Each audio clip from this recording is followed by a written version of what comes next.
Manka moja říkala, synku, rajzuj a do světa se vydaj. Seber dobrou náladu, koblížky, přezůvky, dej to do baťuha a mazaj na perón. Tožba, z cestovkou můžu.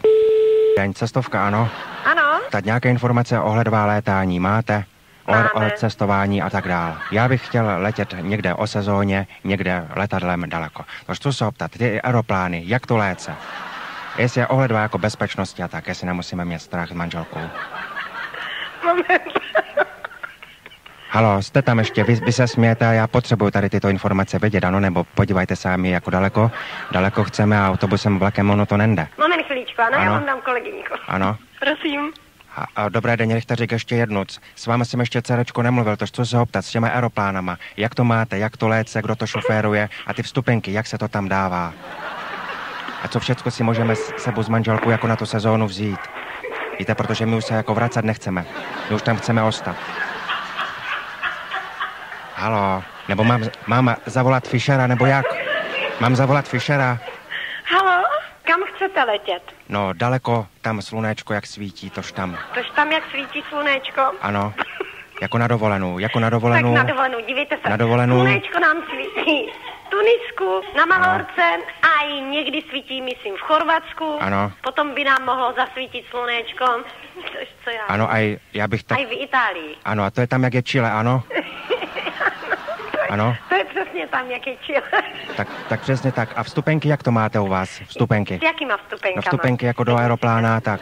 Tak vstupenky do aeroplána prodáváme. Kolik to koštuje? Koštuje to, co já vím, 3000 a i 6. A to máte jako círka, nebo to dáváte jako přesně? A na splátky, jestli můžu. Jestli to dáváte jako přesně jako ty ceny, anebo jestli to jako je círka, jenom tak jako stříláte, nebo jak? Círka teď střílám. Tak stříláte a přesně to můžete jako říct? No, přesně to můžu říct. Kolik? Řekněte, to kam koštuje? byste přesně chtěli. Chile? Chile? Ano. Tak počkejte, já se kouknu, jo. Koukněte, prosím, ale rychle já zase... 30 000. Ano. 30 000 jako pro jednoho, nebo je pro moju? Pro jednoho. Pro vašu ne. Pro moju ne? Ne, pro vašu ne. A z moju kolik to čítá? No, 60 000 vašu. 60? Ano. Ano. A jak se to platí potom šoféra tady toto? No, šoféra se neplatí, nebo to je v ceně? Jak šoféra? To no, zaplatíte tady. Šoféra toho leca, co s váma jako poletí. Ano? No, ti, co lécou s váma, tak to zaplatíte tady. To je v té letence. Ano, a šofér kolik teda koštuje? Který šofér? No ten, co to jako povede.